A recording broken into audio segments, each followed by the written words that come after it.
네, 한 달에 한 번 이 월간 증시 현안을 체크하고 천만 개인 투자자 멘토의 비법 노트를 엿볼 수 있는 시간이죠. 국내 증시 대부 염불리에 촉이 발동하는 시간, 염수관의 촉 시간입니다. 염수관 이사님 나와 계십니다. 어서 오세요. 네, 안녕하세요. 네. 이번 달은 그 어느 때보다도 너무 이사님을 기다렸던 시간이 아닐까 싶습니다. 네. 특히나 또 국내 증시 지난주에 연 저점 네. 경신하는 모습을 보이기도 했는데 오늘은 앞서 말씀해 주신 대로 좀 쉬는 시간에 이야기를 해주셨군요. 오늘 좀 반등세가 있었습니다. 아시아 증시 좀 유독 한국의 낙폭이 크다는 것과 또 공포에 가까운 외국인의 매도가 보였는데 네. 한 달간 이 국내외 증시 어떻게 보셨습니까? 이제 6월이 이제 끝나가면서 좀 약간 다행이죠. 다행히 지난주 금요일부터 반등은 나왔지만 사실 지난주 금요일과 오늘을 제외하면 거의 그냥 공포 영화가 계속 상영되는 그런 모습이었던 것 같아요. 그래서 유독 한국 증시에 좀 외국인들이 또 냉랭했던 것 같고 우리나라 전체, 그러니까 국내 증시 전 세계 수익률을 보면 꼴찌였습니다. 사실 그 코스닥만 해도 지난주 목요일까지 한 달에 20%가 빠졌어요, 지수가. 그러니까 엄청난 그 하락세를 좀 기록을 했는데 뭐 여러 가지 이유들은 분명히 있겠지만 한국의 또 그 약간의 그 공매도라든가 아니면 그 신용 물량 이런 부분들이 더 하락을 좀 부추긴 게 아닌가 이렇게 좀 보여지고 실제로 최근에 공매도도 워낙 많이 나왔고 지난 목요일하고 이제 금요일 오전까지 해가지고 반대 매매도 많이 좀 출회가 됐던 것 같더라고요. 그러니까 이런 물량들은 또 어떻게 보면은 그 신용 물량이라는 게 내가 원하지 않아도 증권사에서 뭐 반대 매매를 할 수밖에 없는 상황이죠. 담보가 부족하게 되면. 그래서 이런 물량들이 출회되면서 증시가 많이 좀 흔들렸다. 이렇게 보시면 좀 좋을 것 같습니다. 그래서 뭐 펀더멘털적인 부분하고 이 수급 이슈가 맞물려서 6월은 정말 올해 1월 달 이후로 가장 좀 힘들었던 그런 한 달이었던 것 같고 다만 이제 6월 말로 갈수록 뭐 오늘을 포함해 가지고 뭔가 좀 분위기가 바뀌는 거는 같아서 이 부분은 또 한번 우리가 기대감을 가져볼 수 있는 부분이 아닐까라고 말씀드리겠습니다. 네, 앞서 이 공포 영화가 상영되는 느낌이라고 할 때 정말 와닿았는데요. 공매도와 또 신용 물량, 반대 매매 등에 따른 좀 극단적인 변동세 확대가 좀 문제가 되었던 것 같습니다. 네, 지난 시간에 그렇다면 또 짚어주신 월간 증시 키워드, 그간 시장에서 어떤 흐름 보였는지 살펴보도록 하겠습니다. 네, 지난 시간 중국의 인프라 투자 확대 이슈와 여전히 뜨거운 감자죠. 미국의 인플레이션 피크 아웃론도 있었습니다. 미국의 인상 종양학회 키워드도 살펴주시기도 하셨는데요. 먼저 이 중국은 인프라 확대와 강력한 경기 부양책으로 좀 회복 양상 보여주고 있는 모습 네. 나타나고 있고요. 미국 인플레 피크 아웃론은 여전히 글로벌 시장의 발목을 잡고 있습니다. 시장의 예상처럼 좀 하반기에는 인플레가 정점을 찍고 내려가게 될까요? 사실 뭐 제발 그랬으면 좋겠고 지금 사실 많은 분들이 이걸 바라시잖아요. 물가 그렇죠. 때문에 모든 게 다 이 난리가 났기 때문에 근데 뭔가 좀 그러니까 분위기는 바뀌어가는 거는 같아요. 뭐 저도 좀 조심스럽지만 일단 지난주에 그 국제유가가 급락한 거 아마 많이들 뉴스 통해서 들으셨을 거고 유가만 떨어진 게 아니라 실제 농산물 가격도 급락했고요.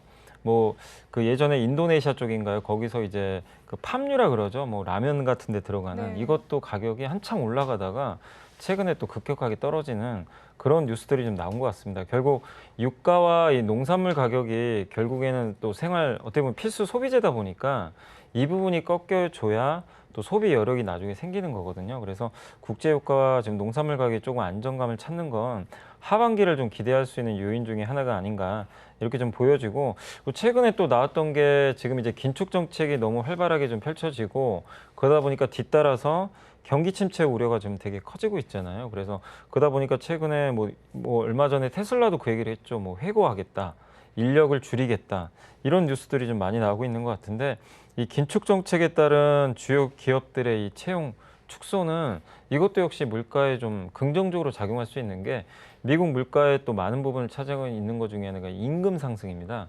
이게 아무래도 지금 기업은 고용을 많이 하고 싶었는데 그동안 이 어떻게 보면 이제 구직자를 구하기가 너무 어려웠는데 지금은 오히려 기업들이 이제 침체로 갈 것 같으니까 채용을 안 하려고 그래요.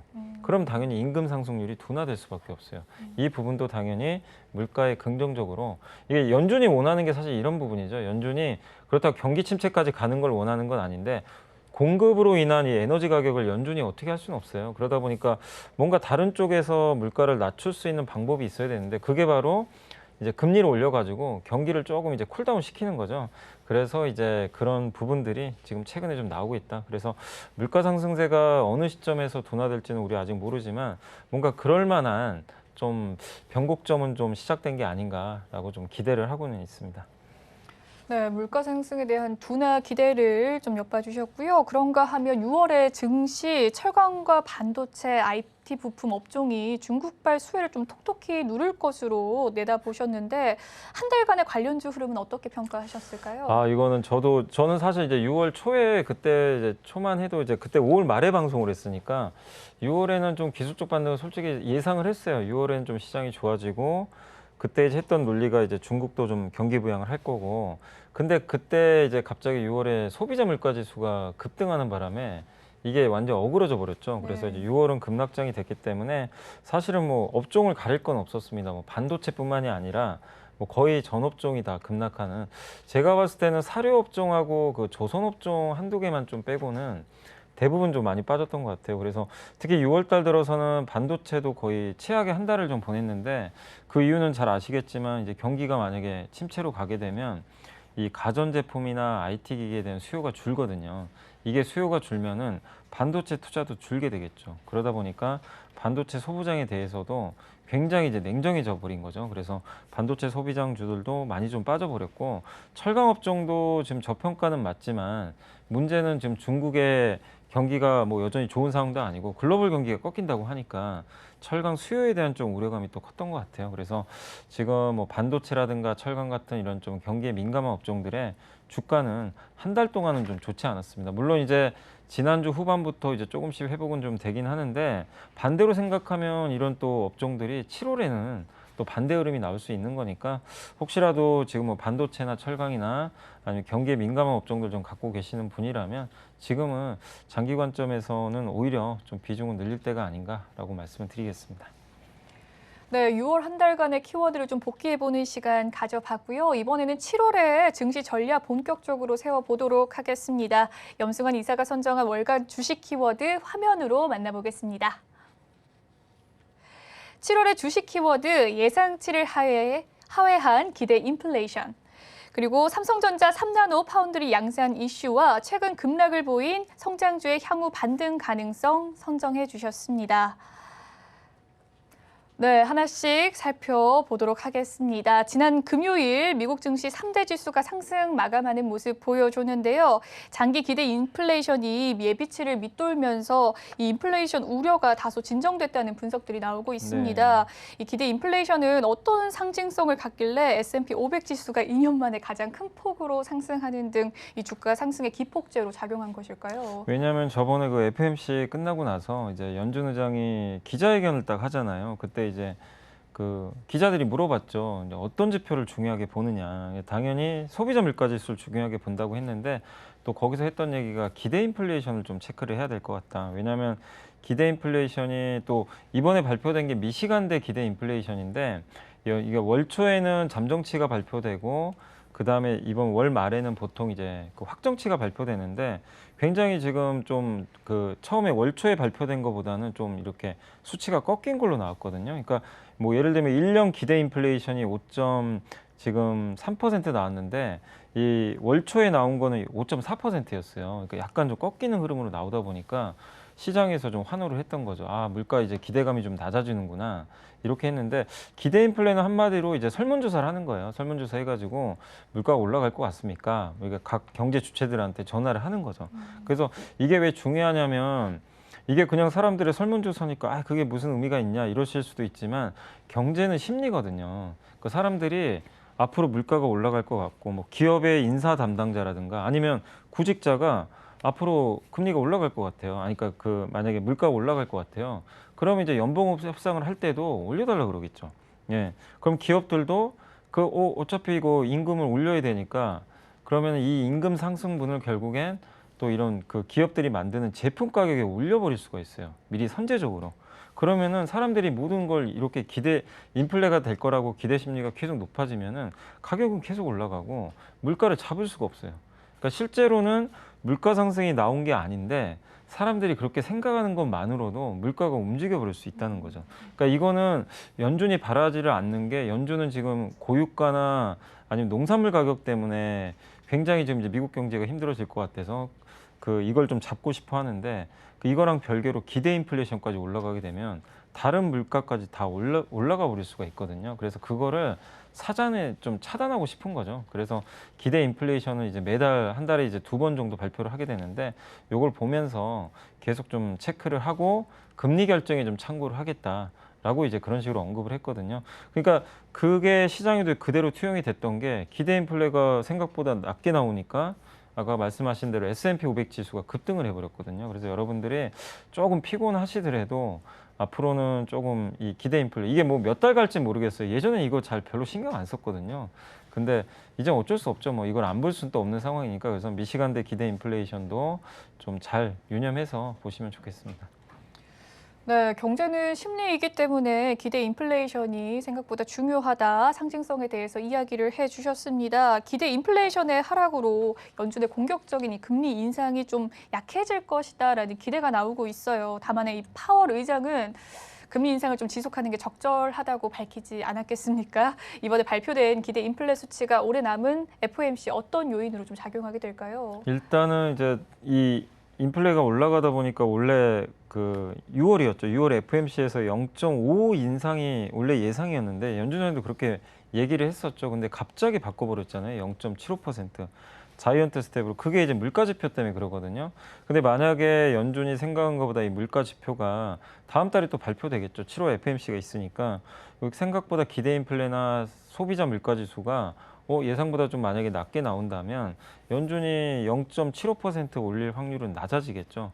그렇게 되면 시장은 안도를 하겠죠. 지금 시장이 놀래는 건 너무나 세게 금리를 올려요. 그러니까 시장은 좀 준비가 안 됐는데 너무 급하게 막 한 걸음씩 가야 되는데 막 5걸음, 10걸음씩 가버리니까 이게 대비가 안 되는 거죠.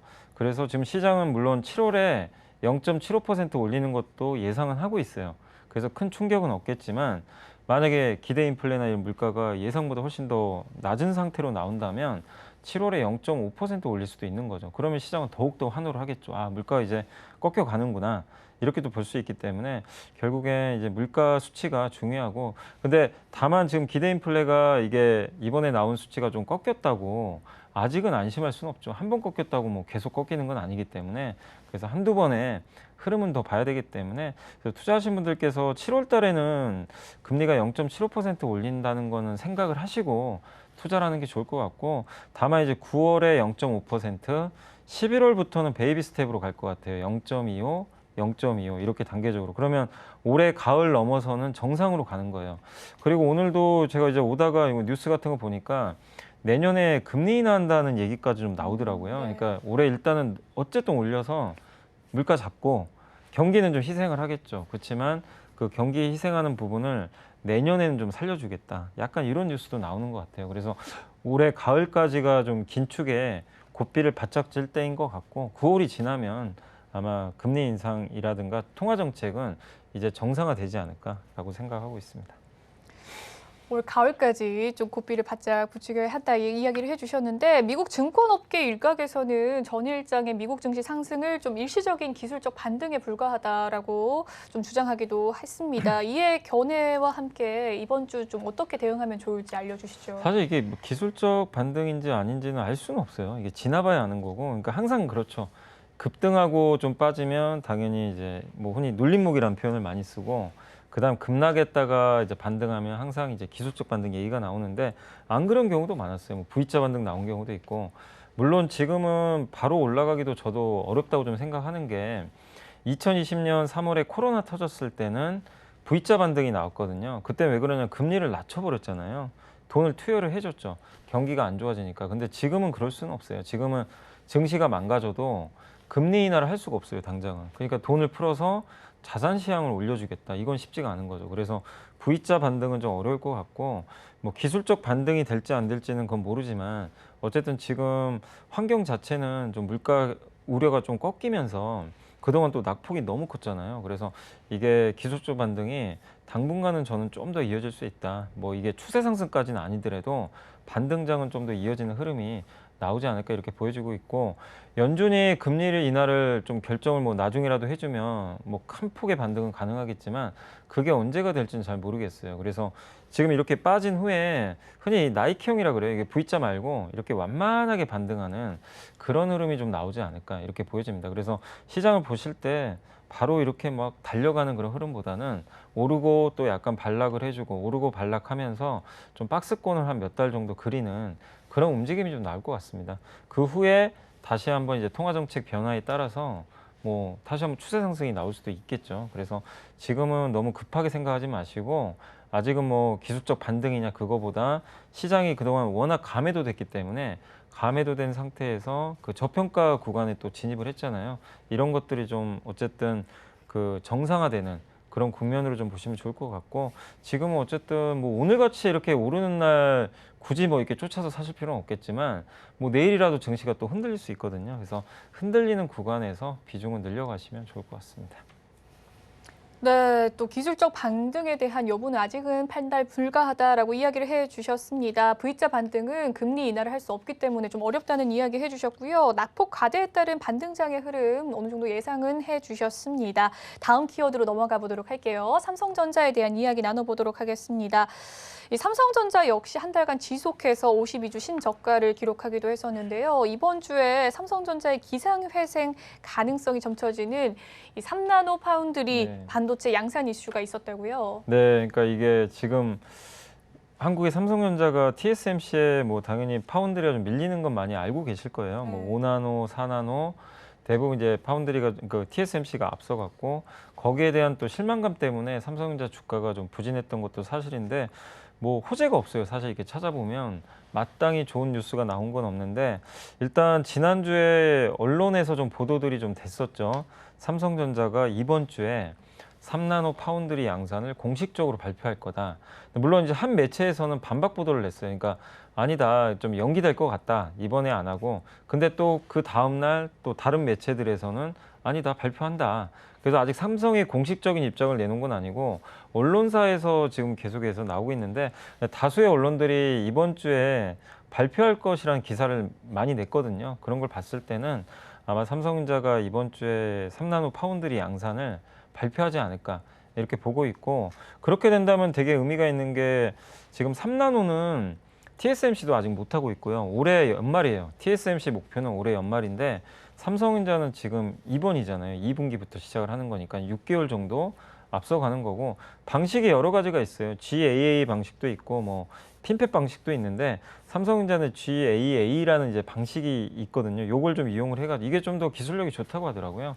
요 방식으로 아마 그 양산을 할 것 같고, 이 양산을 하는 게 왜 중요하냐면은 이 메모리는 365일 24시간 그냥 계속 찍어야 돼요. 공장을 그냥 계속 돌려야 돼요. 뭐 수요가 없어도 이거 멈추면 안 됩니다. 근데 파운드리는 그냥 흔히 그냥 맞춤 양복처럼 그러니까 주문이 들어와야 돼요. 나 이것 좀 맞춰주세요. 반도체 만들어주세요. 이런 주문이 들어올 때 그 주문을 보고 삼성전자가 이제 직접 제작을 해주거든요. 그러니까 주문이 없으면 못 만들어요. 근데 만약에 이걸 양산을 한다는 건 어떤 고객사의 요청을 받았다고 봐야 될 것 같아요. 그래서 미국의 대형 고객사가 확보되지 않았나 하는 그런 좀 추측이 일부 언론에서 좀 나오고 있습니다. 누가 될지는 모르지만. 그래서 양산만 된다라면 이건 굉장히 좀 의미 있는 발표가 될 것 같고, 다만 이제 양산이 혹시 발표가 되고 나면 그 다음에 우리가 체크할 거는 수율이 얼마나 나오느냐. 그러니까 100개 중에 뭐 50개만 제대로 나오면 50%죠, 수율이. 네. 근데 이게 뭐 70%, 80%면 70에서 80개 정도면 엄청난 건데, 이 양산 수율이 어느 정도 나올지가 그게 좀 마지막으로 우리가 좀 체크할 포인트인 것 같습니다. 네, 앞서 말씀해주신 3나노 반도체 양산 계획은 이번 주에 좀 공식 발표될 예정이라고 합니다. 양산 계획이 좀 순항한다면 파운드리 업계 최초라는 수식어를 받게 되는 건데요. 이 TSMC와의 격차를 좁히기에는 좀 성공할 수 있을지 주가 전망과 함께 전해주시죠. 사실 그 삼성전자가 2등이고 점유율이 지금 16%고 TSMC가 56%될 거예요. 그러니까 격차가 너무 벌어져 있어요. 그러면 2등과 1등의 차이가 그냥 이 고만고만한 게 아니라 너무 벌어져 있기 때문에 네. 이거를 하려면은 그냥 퀀텀 점프를 해야 돼요. 그러니까 삼성전자가 뭔가 혁신을 해야 돼요. 그냥 쫓아만 가가지고는 그냥 점유율 그냥 유지만 하는 거죠. 그래서 옛날에도 삼성전자가 한번 했던 게 도시바가 낸드 플랫이 옛날에 1등이었거든요. 일본에. 도시바가 1위고 삼성이 2등인데 삼성이 그때 2013년으로 제가 기억을 합니다. 낸드 플랫이 방식도 여러 가지가 있는데 갑자기 그때는 이제 낸드 플랫이 어떻게 만들었냐면은 이 낸드 그 반도체를 옆으로 그 주택처럼 그러니까 단독 주택 있죠. 네. 단독 주택 옆으로 이렇게 만들었어요. 근데 이제 고민을 하다가 이거 세우자. 그러니까 이 집들을 여기다 몰아가지고요. 이 적층한다 그래요. 이걸 단수를 높여가지고 이렇게 쌓아버린 거예요. 마치 아파트를 만들어버린 거죠. 그래서 그때 나왔던 게 V3 낸드 플랫이라는 게 있었어요. 그때 이제 처음에 나왔을 때 다들 깜짝 놀랐죠. 이게 성공할까? 그랬는데 그거 이제 하고 나서 삼성전자가 점유율을 확 올렸습니다. 이게 성공을 한 거죠. 그래가지고 지금 뭐 256단까지 쌓는다는 얘기도 나오는데 지금은 이게 업계 표준이 됐어요. 다 그래서 이렇게 쌓습니다. 근데 그때 무슨 일이 일어났냐면 도시바는 그걸 안 했어요. 도시바가 그걸 안 하고 도시바는 기존 방식을 그대로 고집한 거예요. 어떻게 됐냐? 삼성이 1등 해버렸죠. 도시바가 이제 2등으로 완전히 밀려나 버렸고, 그러니까 퀀텀 점프를 해야 되거든요. 2등, 1등 하려면. 그래서 삼성전자도 이게 성공할지 안 할지는 누구도 몰라요. 이 게이트올 어라운드 GAA 방식이 되게 힘들고 기존의 핀팻 방식 대비해서 저전력에다 고성능인데 당연히 어렵겠죠. 그렇지만 이거를 성공하게 된다라면은 그 TSMC도 이 방식을 도입을 안 하는 건 아니고요. 2025년에 한대요. TSMC는 요 같은 방식을. 그렇지만 삼성전자는 지금 3년 앞서가지고 하겠다는 거죠. 그래서 만약에 성공을 해서 이게 만약에 업계 표준이 된다면 시장을 이제 낸드 플래시처럼 장악할 수도 있는 거죠. 그래서 뭐 삼성 입장에서는 어쨌든 해야 된다고 저는 생각합니다. 이게 물론 성공하길 바라지만 어쨌든 삼성은 후발주자이기 때문에 지금은 좀 추격을 할 때가 아닌가 이렇게 좀 보고 있습니다. 네, 그런가 하면 또 이번 주에 마이크론 테크놀로지의 실적 발표가 남아 있는데요. 최근 디램의 침체 국면 가능성이 좀 점쳐진 가운데 이 투자 의견들이 좀 엇갈리기도 했습니다. 이사님의 투자 견해와 함께 최근 메모리 반도체 시장에서 주목해야 될 이슈가 있다면 어떤 것들이 있을까요? 이게 이제 마이크론 같은 경우가 언제죠? 30일이네요. 30일 날 실적 발표를 하게 되는데 실적에 대한 이제 기대감은 사실 그렇게 높지는 않습니다. 지금 왜냐하면 이제 메모리에 대한 겨울이 왔다라는 이제 보고서들이 워낙 많다 보니까 하반기 수요도나 우려가 되게 커요. 그래서 아마 이번 2분기 실적은 그렇게 뭐 좋을 것으로 보이진 않지만 시장이 기대한 게 있잖아요. 그러니까 시장이 예상하는 수치랑 실제로 마이크론이 발표한 수치가 어느 정도인지 그것도 되게 중요하고 3분기에 대한 수요와 공급의 이 어떤 사이클에 대해서 마이크론이 또 언급을 할 텐데 그게 시장이 우려한 것만큼 심각한지 그 정도는 아닌지 이걸 봐야 될 것 같고 특히 마이크론 같은 경우는 PC와 모바일 비중도 꽤 큰 편인데 이게 또 중국 매출 비중이 꽤 높아요. 그래서 모바일 쪽에서 중국 스마트폰 그 수요에 대한 어떤 얘기들이 좀 나올 것도 같습니다. 이게 중국 스마트폰이 살아나야 한국의 반도체도 당연히 수요가 증가하면서 하반기를 기대해 볼 수가 있거든요. 그래서 PC와 모바일 쪽에서의 어떤 이제 그 수요 부분 하반기 이걸 좀 한번 체크해 보시면 좋겠고 그 다음에 지금 서버 부분은 여전히 견조합니다. 지금 마지막 버팀목이 PC 모바일은 좀 꺾였고 서버 쪽인데 이 서버마저도 요즘에 막 오더 컷이라 그래가지고 주문을 줄인다 막 이런 확인되지 않은 루머가 계속 나오는 거예요.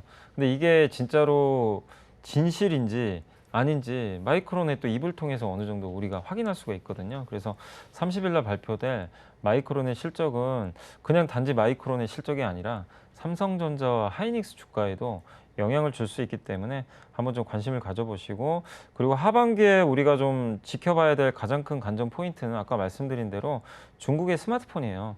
중국 스마트폰이 사실은 올해 성장한다고 다들 봤는데 갑자기 그 상해시 확진자 발생해가지고 둘 다 셧다운 당했잖아요. 그러니까 이제 중국 스마트폰 판매가 급감을 해버렸죠. 그래서 완전 이제 반도체주들한테도 악재가 됐는데 역으로 생각하면 지금 중국 상해시의 확진자가 0명 나왔다고 하더라고요. 네. 엊그저께인가? 그리고 어제는 한 5명 나왔던 것 같고 그 확진자가 이렇게 줄면 중국 사람들이 경제 활동을 정상화하니까 스마트폰 판매량도 좀 늘어날 수 있겠죠. 그래서 이거를 하반기에 한번 기대를 해보시고 실제로 판매량이 늘어난다면 삼성전자나 하이닉스 주가에 좀 우호적으로 작용할 것 같습니다. 네, 앞으로 30일이죠. 이 마이크론의 실적이 좀 중요하다라고 이야기를 해주셨습니다. 삼성전자와 SK 하이닉스의 실적에도 좀 반영이 되는 부분이다라고 이야기를 해주셨고, 하반기에 중국 스마트폰 판매량이 또 중요한 부분이다, 살아나야 한다라고 이야기를 해주셨습니다. 마지막 키워드로 한번 넘어가 보도록 하겠습니다. 이번에 마지막 키워드는 성장주에 대한 이야기인데요. 6월 한 달 국내 증시 정말 처참한 성적표를 받았죠. 네. 전 세계 대표로 좀 주가 지수 40개 가운데 코스피와 코스닥이 하락률을 1, 2위를 네네. 또 기록을 했다고 합니다. 이 네이버와 카카오가 국민주인데 연일 또 신저가를 새로 썼고요. 이 자이언트 스텝의 직격타로 좀 판단을 해야 할지 아니면 성장성 증명 과정에서 민낯이 드러났다고 봐야 할까요? 둘 다인 것 같아요. 지금 봤을 때는. 왜냐하면 민낯도 좀 드러났죠, 사실은. 근데 이제 가장 컸던 거는 금리가 너무 세게 올라가니까 보통 이제 금리가 오르면 성장주들한테는 악재라고 하잖아요. PER이 낮아지기 때문에. 그래서 대표적으로 네이버, 카카오가 또 고퍼주기 때문에 영향을 안 받을 수 없었고 미국의 뭐 비슷한 유형의 업종들도 다 급락을 했습니다. 그래서 이거 뭐 카카오, 네이버만의 문제는 아니었다. 이렇게 보시면 되겠고, 두 번째가 역시 고물가인데 아까 제가 서두에도 인건비 말씀을 드렸잖아요. 근데 인건비가 우리나라에서 이렇게 올라간 이유 중에 하나가 작년에 카카오가 개발자들 연봉을 굉장히 크게 올려줬어요. 근데 그게 이제 업계 표준이 되니까 어떻게 됩니까? 거기에 다 맞춰야 됩니다. 그러다 보니까 이 IT 소프트웨어 만드는 회사들의 개발자의 인건비가 올라가면서 당연히 수익성에 좀 문제가 생길 수밖에 없었죠. 그래서 이 고물가에 따른 인건비 부담으로 인해서 실제 네이버, 카카오 실적이 기대에도 못 미쳤던 거죠. 그래서 이거는 뭐 꼭 뭐 네이버, 카카오만 해당되는 건 아니지만 대부분의 우리나라 소프트웨어 기업들한테 약간 좀 부메랑으로 작용을 했던 것 같고, 세 번째가 역시 리오프닝이에요. 리오프닝이 되다 보니까 사람들이 집에 있기보다 이제 밖에 나가거든요. 그래서 당연히 온라인을 우리가 쓰는 시간이 아무래도 빈도가 좀 줄어들게 되겠죠. 그래서 그리고 이거는 뭐 꼭 실제로 빈도가 얼마만큼 줄어드는지 모르지만 투자하시는 분들 입장에서도 리오프닝 되는데 굳이 온라인보다는 오프라인이 낫지 않을까? 약간 이제 이런 인식으로 또 전환이 되는 거예요. 그래서 이런 좀 변화들이 생기면서 국내도 마찬가지지만 미국도 마찬가지로 대표 성장주들이 상당히 좀 큰 폭으로 급락을 했다라고 보시면 될 것 같습니다. 네, 이제 현 시점에서의 성장주는 좀 저평가 이야기가 좀 나오고 있는데요. 일각에서는 좀 저렴하게 매수할 수 있는 기회로 평가하기도 했었습니다. 국내외 성장주에서 증시 바닥을 좀 확인하고 접근을 해야 할까요? 아니면 현 시점에서 접근이 좀 유효할까요? 어떻게 보십니까? 일단 저는 반등은 나올 것 같고요. 일단 성장주에서 인터넷 게임 바이오가 좀 주도를 할 것 같아요. 당분간은.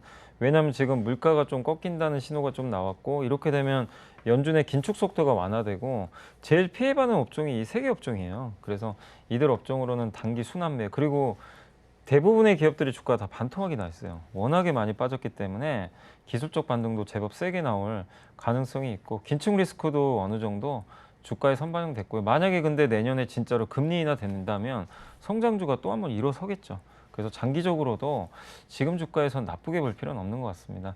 다만 이제 워낙 또 기업들이 많고 하니까 오르는 구간에서 이렇게 접근하지 마시고 분명히 이렇게 진폭이 있거든요. 그래서 내려가는 진폭에서 한번 관심을 가져보시면 좋겠고, 저는 개인적으로 성장주에서는 일단 네이버 여전히 좀 긍정적으로 보고 있고, 게임주에서도 한번 고민을 해봤는데 게임주에서는 W게임즈라는 그 이제 카지노 게임이죠. 이 회사 주가가 어마어마하게 빠져 있더라고요. PER이 지금 6배밖에 안 됩니다. 게임주인데. 그래서 그 정도로 좀 저평가돼 있으니까 이 두 개 기업은 한번 관심 좀 필요하지 않나 싶습니다. 네, 관심주로서 네이버와 이 W게임즈 권유를 해주셨고요. 현재 좀 단기 순환매 장세로 좀 나올 수도 있고 기술적인 반등도 세게 나올 수 있다라고 또 점쳐봐 주셨습니다. 그럼 앞서 선정해 주신 키워드에 염승환 이사님의 초기 본격 가동할 시간이죠. 7월 시장을 붐업시킬 업종 이슈에 대해서 만나볼 예정입니다. 다음 달은 어떤 업종과 종목이 주가 상승을 견인할 것으로 보시는지 7월에 포트폴리오 재편 전략과 함께 전해주시죠. 일단 뭐 한 세 가지 업종 그냥 가져봤는데 아마 7월에는 근데 만약에 지수가 기술적 반등이든 반등 나오면 웬만한 종목은 다 올라갈 거예요. 근데 이제 그래도 그중에서 한번 관심을 가져볼 업종으로 저는 석유화학, 조선기자재, 건설업종 좀 가져와 봤고, 석유화학에서는 이제 LG화학 좀 말씀드리고 싶고, 뭐 석유화학 기업들 많죠. 뭐 다 공통된 의견이지만 특히 고유가 때문에 석유화학 기업들이 피해를 좀 많이 봤습니다. 이제 원재료 비용이 올라가다 보니까 주가들 빠졌는데 지금은 이제 유가가 좀 안정화됐잖아요. 그렇게 되면 수익성이 좀 개선될 것 같고, 그리고 LG화학은 뭐 석유화학도 하지만 양극재 만드는 기업이잖아요. 또 LG 에너지 솔루션 지분도 갖고 있기 때문에 그거 계산하면 굉장히 저평가돼 있거든요.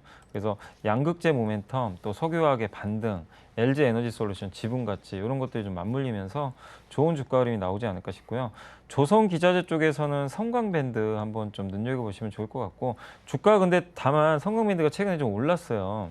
그래서 좀 조정이 나올 때까지는 좀 기다리시면 좀 좋을 것 같고, 이게 LNG 그 플랜트에 들어가는 피팅이라고 있습니다. 이제 그 뭐 파이프라인 같은 거 있잖아요. 이렇게 파이프라인이 이렇게 휘어질 때 휘어지는 부분에서 서로 이거 연결시켜줘야 되거든요. 이걸 관이음새라 그래요. 그걸 이제 피팅이라고 하는 건데, 이게 LNG 플랜트에 많이 들어가는데 지금 유럽이 지금 천연가스 러시아에서 수입을 중단하고 있기 때문에 LNG로 이제 대체를 해야 되거든요. 그래서 LNG 플랜트 투자가 많이 이루어질 수 있기 때문에 한번 관심을 가져보시고, 마지막으로 건설업종. 왜냐하면 이제 7월에 원희룡 국토부 장관이 제가 알기로는 그 250만 호 주택 공급 정책을 발표한다라고 지금 언급을 했기 때문에 아마 다음 달에 발표가 나올 것 같고, 지금 결국 건설주도 워낙 많이 빠졌잖아요. 지금 주가도 워낙 빠졌고 정책도 잘 안 나오고 건자재비는 너무 올라가고, 근데 그런 것들이 이제 충분히 반영된 상태에서 정책 이슈가 생겼으니까, 그래서 가장 저평가된 DLENC도 한번 눈여겨보시면 좋을 것 같습니다. 네, 7월에 좀 기대되는 업종에 대해서 이야기를 해주셨는데요. 마지막으로 좀 질문 하나 더 드리도록 하겠습니다. 현재 코스피 지수가 2,400선 위를 좀 상회하는 모습을 보여주고 있고, 코스닥 또한 770선 지나가고 있는데, 지수 정말 가늠하기 어렵겠지만 네. 어느 선까지 7월에 반등 예상하십니까? 글쎄요. 개인적으로는 한 2,600 한번 좀 넘겨줬으면 하는 건데, 네. 뭐 사실 2,600 이하는 저는 과매도라고 보고 있거든요. 왜냐하면 우리나라 수급 이슈로 그냥 무너져 있는 상태라서. 그래서 개인적으로 좀 빨리 한 2,600 갔으면 좋겠지만, 사실 많은 분들이 그럴 거예요. 2,600이 아니라 제발 한 500만 가라 이런 분도 계실 거고, 워낙 네. 300까지 빠졌으니까. 그래서 제가 사실 뭐 제가 지수 얘기하는 건 좀 그렇고요. 뭐 지수가 2,500 간다 600 간다보다도 아까 말씀드린 대로 자율 반등이 나오는 구간이에요. 그래서 이 구간에서 여러분들이 너무 뭐 이제부터 또 올라간다, 아니다, 또 빠질 거다 이렇게 생각하지 마시고, 시장 분위기가 좀 물가가 좀 완화되면서 바뀌곤 있으니까 이제부터는 좀 너무 부정적인 마인드보다도 조금 한번 긍정적인 포인트도 찾아보셔가지고 주도주가 될 기업들, 앞으로 성장할 기업들 뭔지 공부하셔서 좀 적절하게 조정받을 때 투자해 나가시면 좋을 것 같습니다.